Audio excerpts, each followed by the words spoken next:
नमस्कार, मी स्वप्नील दुधारे. आपण पाहताय महासागर. मी जरा तपासून घेतो काय काय परिस्थिती आहे नंतर बोलतो. बेता पिंपळाचा विकास काँग्रेसनेच केला याची खासदार श्यामकुमार बर्वे यांनी प्रतिक्रिया दिली. आता कुठं 1.5 वर्षापूर्वी निवडून आलाय श्यामकुमार बर्वे. बेसा बेलतरोडचा विकास मागच्या 32 वर्षापासून सुरू आहे. त्यांना माहिती नाही बेसा बेलतरोडच्या गल्ल्या. मागच्या 25 वर्षापासून मी आमदार आहे. त्यामुळे त्यांनी जरा 1.5 वर्षात काय केलं हे सांगितलं पाहिजे. 25 वर्षाच्या बेसा बेलतरोडच्या विकास गाथेवर जरा चर्चाक्षेत्र घेतलं ना तर त्यांना माहिती नाही कुठली गल्ली, कुठला रस्ता, कुठलं पाणी, कुठलं काय. बेसा बेलतरोडीचा विकास हा सर्वश्रुत आहे. तो भारतीय जनता पार्टीनेच केला आहे. खळी न खळी, रस्ता न रस्ता, पोल न पोल, पाणी न पाणी त्या गावाला भारतीय जनता पार्टीच्या सरकारने पोहोचवले आहे. श्यामकुमार बर्वे आता 1.5 वर्षात निवडून आले. त्यांना काही माहिती नाही, ते जरा राजकीय बोलतायत. हिंदी में जानना चाहेंगे. आरएसएस के महासचिव दत्तात्रेय होसबले ने कहा है कि केंद्र सरकार को देश में बढ़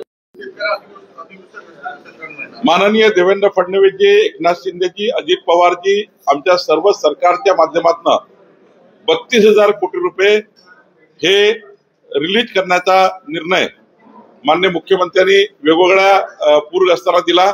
त्यातले 8,500 कोटी रुपये रिलीज झाले आहेत.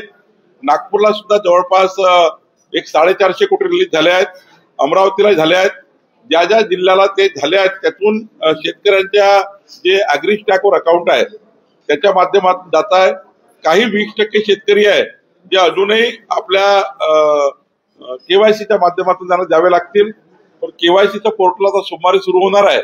100% शेतकऱ्यांना जी मदत माननीय मुख्यमंत्र्यांनी दिली आहे ती मदत खाली पोहोचली पाहिजे याकरता बैठक झाली. आणि मला विश्वास आहे की त्या बैठकीच्या आता केवायसीच्या माध्यमातून आणि अॅग्री स्टॅकच्या जे आमच्याकडे शेतकऱ्याची आयडी आहे त्याच्या माध्यमातून ही मदत जाईल. पण आता जे मागच्या ऑक्टोबर महिन्याच्या 4-5 दिवसात पाऊस पडला, आता जे धान पीक वाहून गेलं, जे धान पिकाची नासाडी झाली त्याचे पंचनामे करण्याचे आदेश दिले आहेत. काल माननीय विभागीय आयुक्त आणि आमचे सर्व जिल्हाधिकारी, सर्व डेप्युटी कलेक्टर या ठिकाणी आले होते नियोजन भवनला. सर्व डेप्युटी कलेक्टरनी, तहसीलदारांनी पंचनामे सुरू केले आहेत.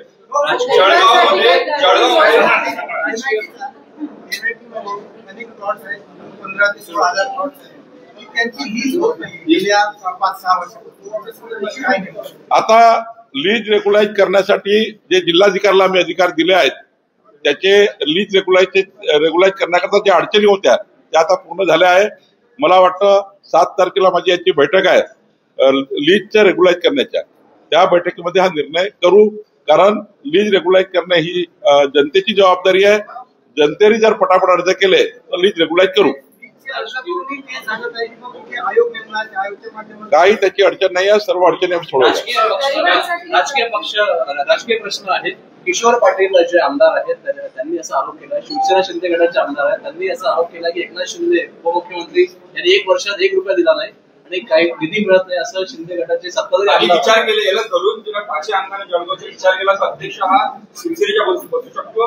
भाजपचे बंडखोर लोकांची त्यांना शवासकी निधी मिळत नाही, कारवाई होत नसल्याच्या प्रकारची टीका त्यांनी केली. यावर्षी हा निर्णय झाला आहे समन्वय समितीमध्ये 3 पक्षाच्या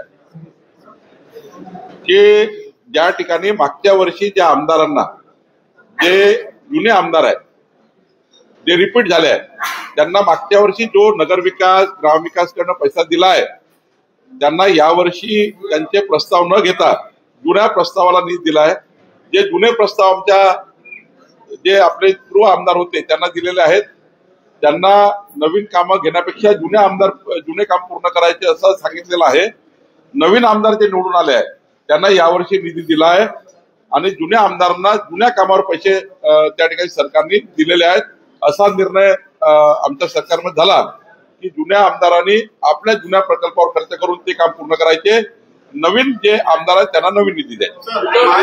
उद्धव ठाकरेंने एका मंदिरात जाऊन देवाला घराणं घातलेला आहे. त्या मुंबईचा महापौर यंदाचा जो आहे तो शिवसेनेचा होत्या. 2012 मध्ये जाऊन त्यांनी त्याच मंदिरात घातलेले सुनील प्रभू हे महापौर झाले.